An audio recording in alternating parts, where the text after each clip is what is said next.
in all my glory. As you can see, a pretty even arrangement right here. I wonder if you can even tell which one's the fake one. This bra cost $55. I got 6 of them. The prosthesis cost $350. The compression sleeve cost $75. Luckily, this is all covered by insurance. You better check, though, to be sure your insurance covers it. I know it's a state law in Massachusetts for it to cover it. It's really quite comfortable, and as you can see, it's really pretty much the same shape. You really could wear something fairly low without anybody noticing anything. And to tell you the truth, when you hug somebody, it feels just the same. When you stuff that thing with newspaper, I can tell you it feels like a rock. But with this prosthesis, it feels pretty real. I gotta hand it to you. Maybe it's worth $350. I thought I would show you my actual mastectomy scar. If this is not something you want to see, this would be the time to turn off the video. I wondered what these things look like. I looked on the internet.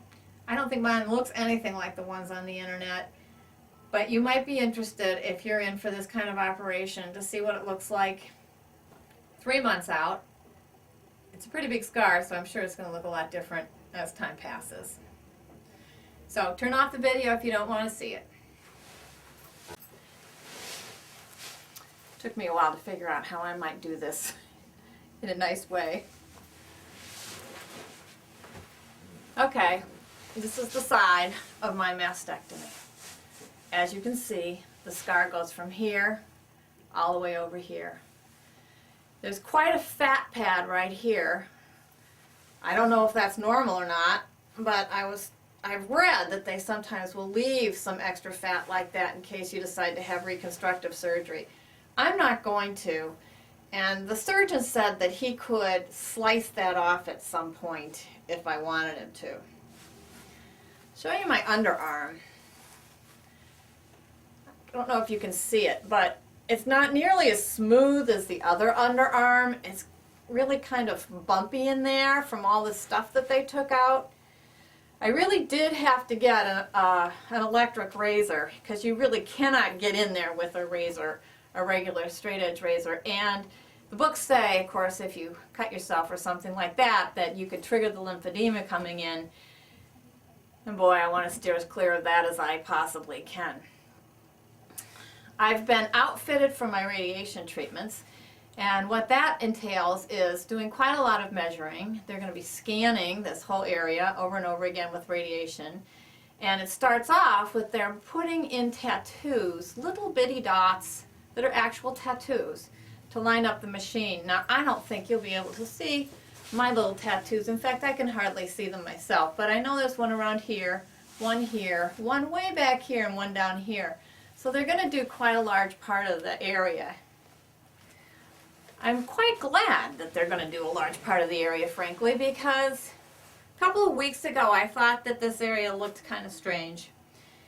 It was a little bit pink, seemed a little bit swelled, and I went to the doctor, to the surgeon, and he said, oh, he thought maybe we ought to do a biopsy. That's where I have the second little scar down here. Well, it turns out, lo and behold, there were cancer cells in the biopsy in my skin. Now, they seem to think that maybe these were left behind from the surgery, or for whatever reason, they're there. So, hopefully the radiation is going to basically nuke that area and get rid of those cancer cells. But had I not gone, I might not be getting radiation right now.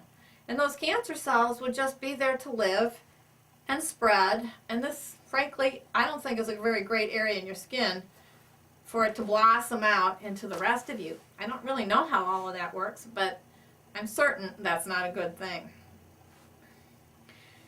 One of the problems I found all along with this disease is that most of the feelings, other than the scar kind of reconciling itself, most of the feelings you have are very familiar feelings. They're things that, you know, when you've been a little stiff, or you've, you know, your muscles a little sore or something like that. It's all feelings like that. So it's very difficult to know if you're feeling cancer or if you're just being silly. And I think a lot of us err on the maybe hope that we're just being silly and we don't run back to the doctor.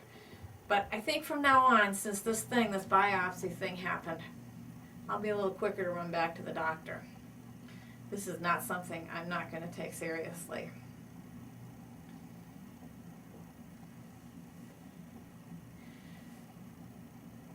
Once a month, I go in for a Zometa treatment.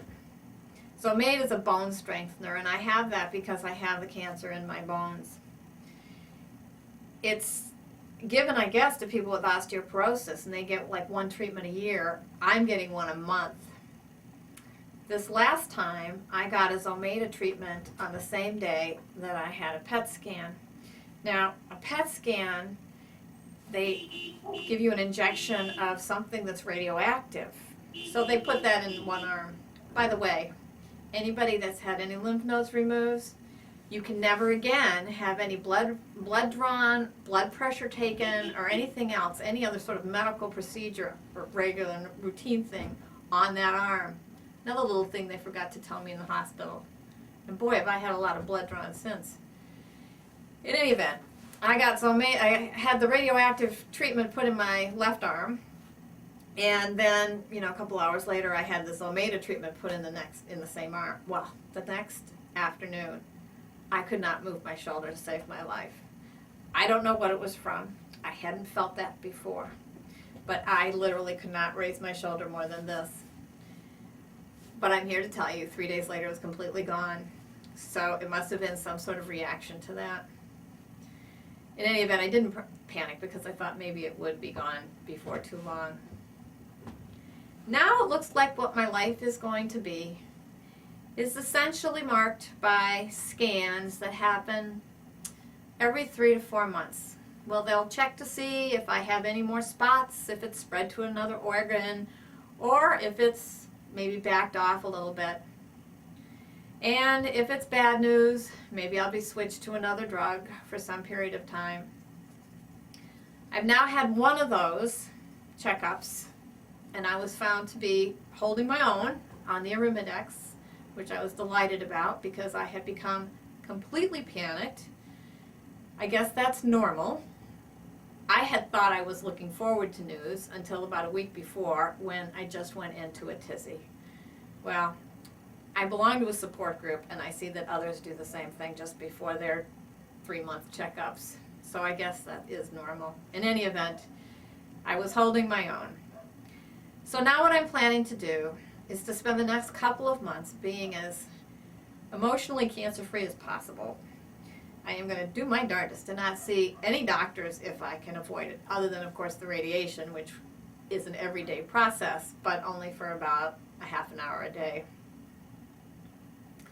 And then I'll probably go into another panic sometime in April, when I'm about to have my next PET scan and my next report. I should be done with the radiation at that point, and maybe I'll make another video to tell you how that went. Well, thanks for tuning in. Good night.